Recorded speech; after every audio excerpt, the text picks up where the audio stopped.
शं वरुणः शन्नो भवत्वर्यमा शन्न इन्द्रो बृहस्पतिः शन्नो विष्णुरुक्रमः ॐ शान्ति शान्ति शान्तिः।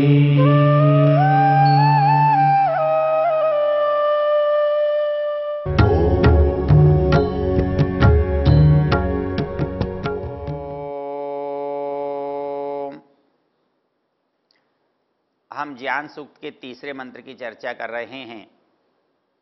इसका ऋषि बृहस्पति है, इसका देवता ज्ञान है। ये ऋग्वेद के 10वें मंडल का 71वां सूक्त है। इसे ज्ञान सूक्त कहते हैं। इसका ऋषि बृहस्पति है, ज्ञान इसका देवता है। और इसमें जो सबसे महत्वपूर्ण बात है, ज्ञान के ईश्वर से ऋषियों में और ऋषियों से समाज में, मनुष्यों में संक्रमण कैसे होता है। तो वो कहता है, यज्ञेन वाचः पदवीयमायन तामन्वविंदन ऋषिषु प्रविष्टाम तामाभृत्या व्यदधु पुरुत्रा ताम सप्तरेभा अभिसन्नवन्ते। एक शैली है जिससे ईश्वर से मनुष्य में ज्ञान आया, यज्ञेन वाचा। वो यज्ञीय शैली है, वो यज्ञ की प्रक्रिया है। उस यज्ञ से ये काम संपन्न होता है। और क्या होता है, तामन्वविंदन ऋषिषु प्रविष्टा। ऋषियों ने जो उनके अंदर था उसको उन्होंने दूसरों को बताया। जो दूसरों को बताया वो कैसे पता लगा, तो वो पता लगा उसको ताम सप्तरेभा अभिसन्नवन्ते। अरे ये जो शब्द हैं, ये जो रचना है, ये जो छंद हैं, ये उसको संग्रह करके बैठे हुए हैं और ये उसको बता रहे हैं। तो हमने पिछले प्रवचन में जो चर्चा की थी, वो चर्चा ये की थी कि ऋषियों को ज्ञान मिला, तो हमारे मन में जो शंका थी कि उसको ही क्यों मिला, तो उसको ही क्यों मिला, तो मुक्ति में वही क्यों गया, दूसरे क्यों नहीं गए। मुक्ति की अवधि उसकी ही पूरी क्यों हुई, दूसरे की क्यों नहीं हुई। मुक्ति में क्या वह अकेला ही था, तो अकेला नहीं था तो बाकी सब कहां थे। तो संसार में कुछ भी जो हो रहा है उसके पीछे एक सबसे महत्वपूर्ण चीज है जिसकी हम चर्चा कर रहे थे, वो है क्रम। मतलब किसी को कुछ भी मिल रहा है, उसकी पात्रता और अपात्रता से भी अधिक महत्वपूर्ण चीज है उसका क्रम, उसकी उपस्थिति। जैसे साक्षात्कार के समय हो सकता है इस देश में उस पद के पाने के योग्य लाखों व्यक्ति हों, लेकिन वो पद वहां उपस्थित लोगों में से जिसका चयन किया उसको मिल गया। तो जो जिसका चयन किया वो उनमें से सबसे ठीक लगा, सबसे अच्छा लगा। सबसे अच्छा लगा उस क्रम पर था, उस क्रम पर होने से उसे प्राप्त हुआ। हमारे यहां एक समस्या आती है कि और सब चीजों के बारे में तो पता लगे, पर यह काल का क्रम कैसे पता लगे। ये क्षण बीता दूसरा क्षण आया, ये कैसे पता लगे। ये केवल काल से तो नहीं पता लग सकता। काल में अपने आप में कोई पहचान नहीं है जिससे हम पहचाने, तो फिर कैसे पता लगता है। तो उसके यहां पता लगता है कि जब हम किसी को कहते हैं ये इसके पहले है और ये इसके बाद है। ये किसी भी वस्तु का पहले होना और किसी भी वस्तु का बाद में होना। तो यूं समझो, एक बच्चा आज पैदा हुआ है और एक बूढ़ा 100 साल पहले पैदा हुआ है। इसी से तो 100 साल का पता लग रहा है कि ये 100 साल पुरानी चीज है, ये एक नई चीज है। और मान लो ये दोनों ही नहीं हो, तो समय का क्या पता लगे कि कौन कितना पुराना है। समय से तो नहीं पता लग सकता कि समय स्वयं कितना पुराना है, क्योंकि समय तो एक जैसा चल रहा है, उसका पता नहीं लग सकता।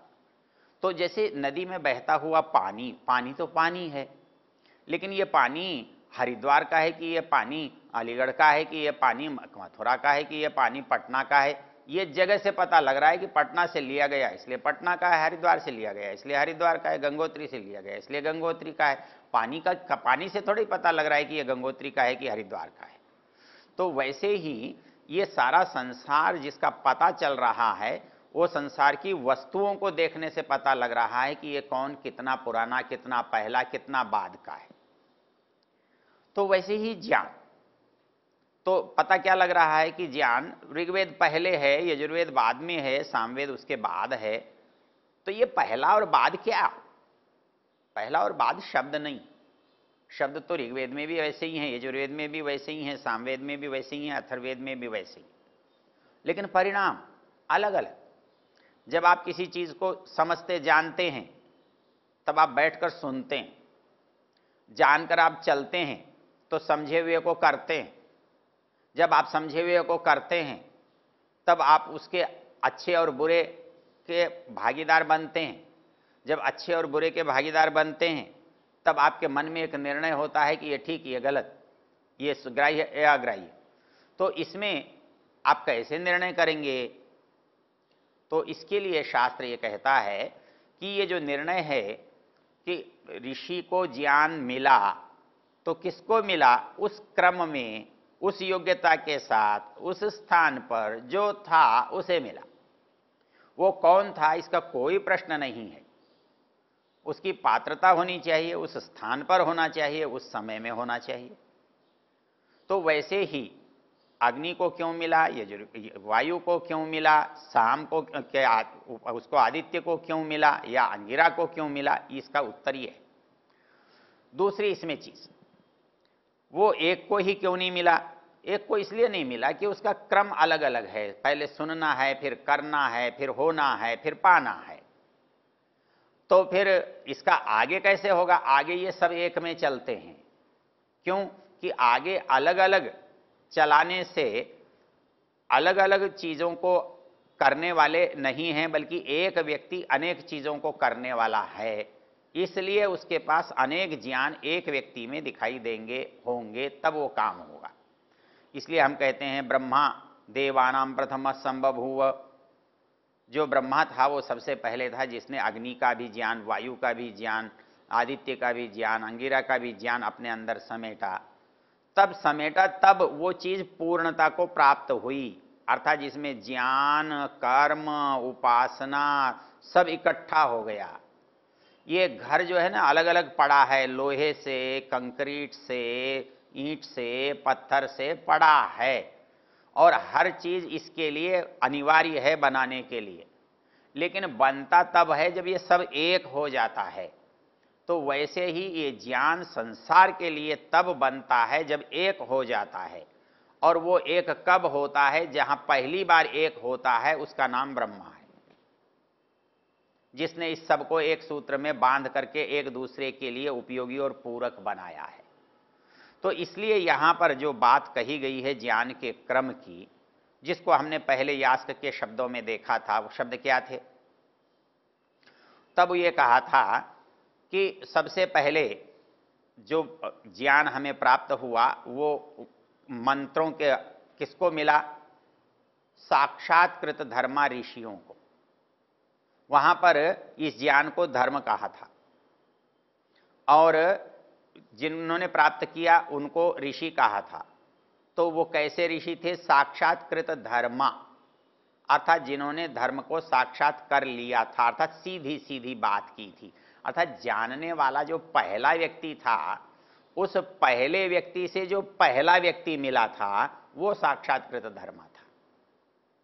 इसलिए यास्क ने वहां एक शब्द प्रयोग किया था, साक्षात्कृत धर्माणो ऋषयो बभूवु।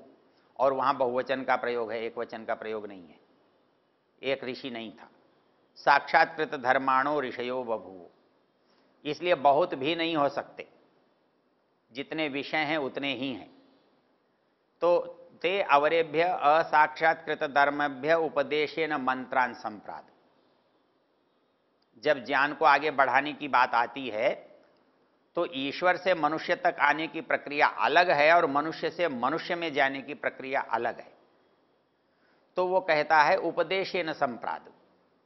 जब मनुष्य से मनुष्य को ज्ञान दिया गया तो उपदेश के द्वारा दिया गया। तो इस मंत्र में क्या कहा गया? यज्ञेन वाचः पदवीयमायन ताम अन्वविंदन ऋषिषु प्रविष्टान। ताम अन्य ऋषयः अन्य जनाः अन्वविंदन। दूसरे ऋषियों ने, मनुष्यों ने, संसार के लोगों ने उन ऋषियों से जाना, उन ऋषियों से लिया, उनसे समझा, अन्वविंदन प्राप्त किया। तो साक्षात्कृत धर्माणो ऋषयो बभूवु पहला स्तर है। ते अवरेभ्य असाक्षात्कृत धर्मभ्य उपदेशेन संप्रादु, ये दूसरा स्तर है।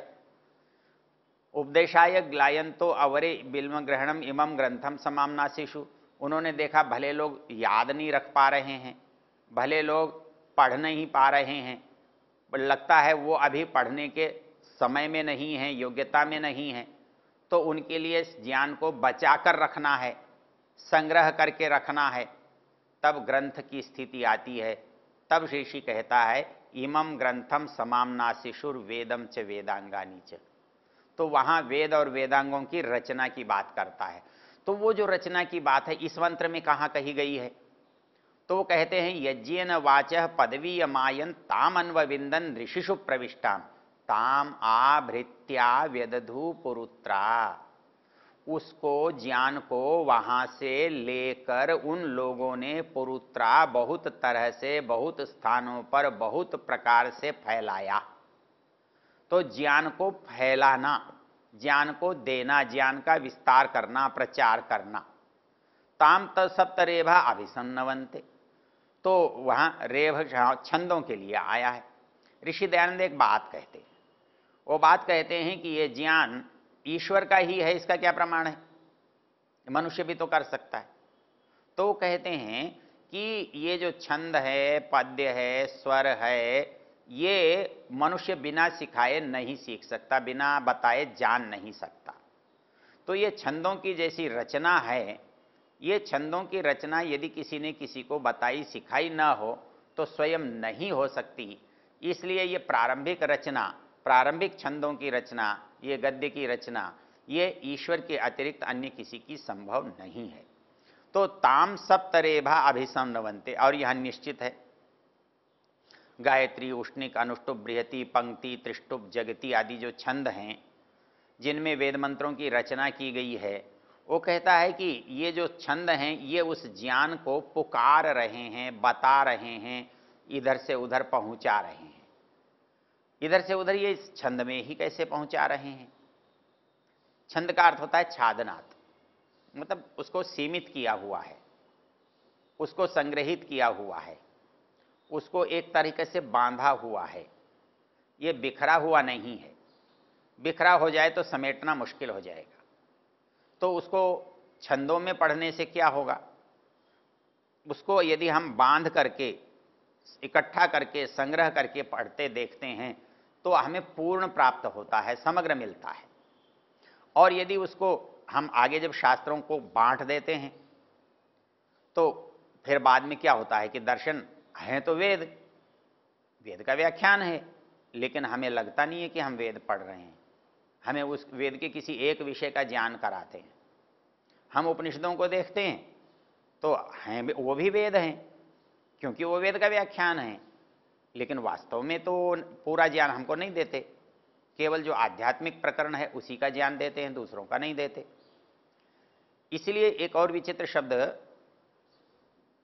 जैसे यास्क ने कहा था वेदों की रचना की, और वो तीसरे स्तर पर की, तो तीसरे स्तर पर वेदों की रचना की तो दो स्तर के लोग क्या कर रहे थे? उन्होंने जो पाया वो क्या था? तो उसके लिए टीकाकार लिखता है निरुक्त का कि वेद ब्राह्मण, मतलब वहां वेद का अभिप्राय ब्राह्मण ग्रंथों से है। क्यों है ब्राह्मण ग्रंथों से? क्योंकि ब्रह्म का व्याख्यान होने से वो ब्राह्मण हैं, अर्थात ब्रह्मवेद को कहते हैं। तो ब्रह्म वेद को कहते हैं और इसको ब्राह्मण कहते हैं। तो जब तक ब्रह्म से उसका संबंध न हो तब इसका ब्राह्मण नाम बनता नहीं, इसको कोई ब्राह्मण कह नहीं सकता। तो ब्रह्म से जुड़ा होने से, ब्रह्म के जानने से, ब्रह्म को बताने से, ब्रह्म का व्याख्यान होने से, मतलब उसको ब्राह्मण कहते हैं, चाहे वो आदमी हो और चाहे वो पुस्तक हो। मतलब आदमी को आप ब्राह्मण क्यों कहते हो? क्योंकि ब्रह्म से जुड़ा है, या वेद से जुड़ा है, या ईश्वर से जुड़ा है। वो ईश्वर से जुड़ा है इसलिए ब्राह्मण है, वो वेद से जुड़ा है इसलिए ब्राह्मण है। तो आप पुस्तक को ब्राह्मण कैसे कहते हो? वेद से जुड़ी हुई है। तो वेद से जुड़ी हुई जो पुस्तक है, वेद के बारे में बताने वाली जो पुस्तक है, उसका नाम ब्राह्मण है। तो इसलिए ब्राह्मण ग्रंथ जो हैं वेद का व्याख्यान होने से ब्राह्मण कहलाते हैं, ब्रह्म का व्याख्यान होने से ब्राह्मण कहलाते हैं। इसलिए वेद के व्याख्यान के रूप में यहां उनको उद्धृत किया गया है। तो हमने देखा कि इस मंत्र में शैली जो है उसका एक नाम दिया, यज्ञेन वाचः पदवीयमायन। वैदिक साहित्य में यज्ञ किसी प्रसंग विशेष, वस्तु विशेष या घटना विशेष के बताने का नाम नहीं है। यज्ञ एक शैली है जिससे किसी चीज से लक्ष्य तक पहुंचा जाता है। तो वैसे ही परमेश्वर से ज्ञान ऋषियों की आत्मा तक पहुंचा, तो कैसे पहुंचा? कहता है यज्ञ से पहुंचा।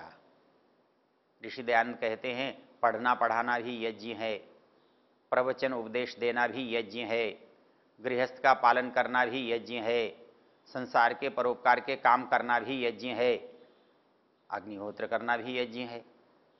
तो यज्ञेन वाचः पदवीयमायन, अर्थात वाणी के लिए कौन सा यज्ञ किया जाए? वाणी के लिए जो यज्ञ किया गया उससे हमको ज्ञान हुआ।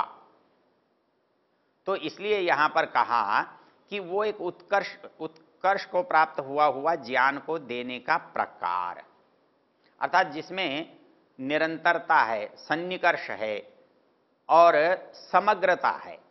मतलब ईश्वर जब कोई ज्ञान देगा तो पूरा आना चाहिए, जितना भी मनुष्य के लिए उपयोगी और आवश्यक है। बहुत सारे लोग एक प्रश्न करते हैं, क्यों जी वेद में पूरा ज्ञान है? अजी पूरे से अभिप्राय क्या है? गिलास पाव भर का है तो पूरा हो सकता है, गिलास सेर भर का है तो भी पूरा हो सकता है, घड़ा 10 सेर का है तो भी पूरा हो सकता है, 100 मन का है तो भी पूरा हो सकता है। पूरा क्या? पूरे का संबंध पात्रता से है। तो वेद में पूरा ज्ञान है कि नहीं है? भर के देखो, कुएं में पूरा जल है कि नहीं है? जिस दिन भर के आप कुएं को खाली कर दो उस दिन पूरा नहीं है, और जब तक आप उसे भरते रहो और वो खाली नहीं हो तो पूरा है। तो वैसे ही वेद में ज्ञान पूरा है कि नहीं है? यदि वेद का ज्ञान काम में लेते लेते लेते आपकी समस्याओं का समाधान न हो और ज्ञान कम पड़ जाए तो समझ लेना अधूरा है। और जब तक उस वेद से ज्ञान प्राप्त होता है और आपका काम रुकता नहीं है तब तक उसका ज्ञान पूरा है। तो उस पूरे की परिभाषा क्या करोगे? पूरा ये परिभाषा है कि संसार के लोगों को जितने ज्ञान की आवश्यकता है, हो सकती है, उतना समग्र पूर्ण ज्ञान वेद में है, इसलिए पूरा है। ईश्वर के पास जितना है उतना वेद में है, इसलिए पूरा है। इसकी आवश्यकता क्या है? अनावश्यक चीज आप किसी को भी दें, चाहे वो ज्ञान ही हो, जिसके काम नहीं आने वाला, उसके लिए उसको हम देकर करेंगे क्या? तो इसके लिए ही कहता है कि वो ज्ञान जो मनुष्य के लिए आवश्यक और उपयोगी है, वो ज्ञान परमेश्वर ने उन ऋषियों को प्रदान किया है। ये ज्ञान के संक्रमण को बताने वाला ये सबसे महत्वपूर्ण मंत्र है। यज्ञेन वाचः पदवीयमायन तामन्वविंदन ऋषिषु प्रविष्टाम।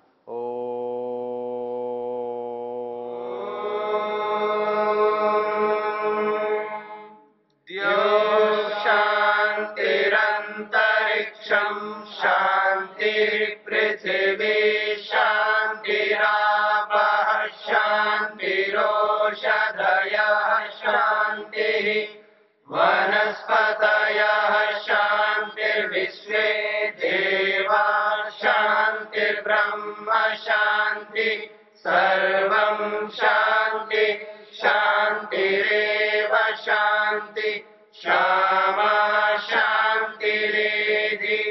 ओम शांति शांति।